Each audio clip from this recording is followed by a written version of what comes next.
Me oleme Euroopa vaieldamatult kõige suuremad kliimaskeptikud. Mis see tähendab? Ma olen enda jaoks välja toonud 7 sellist erinevat põhjust.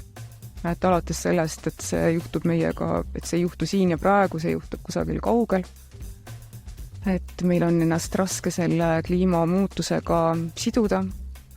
Selles on kindlasti oma osa meie väärtusruumil, millest me juba rääkisime, et me olime raudse eesriide taga, kui see väärtusnihe Skandinaavias ja Lääne-Euroopas toimus. Kindlasti on rohepöördega seoses olnud väga palju sellist negatiivset mõju, kus inimesed näevad, et see on kusagilt peale surutud Eestile, mis ei ole mõistlik, millega ei ole vaja tegeleda.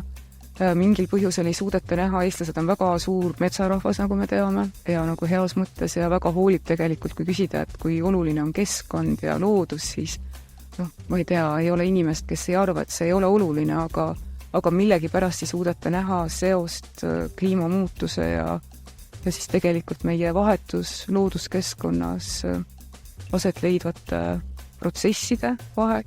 Ja ma võin seda jätkata, nii et seal ei ole nagu seda ühte vastust,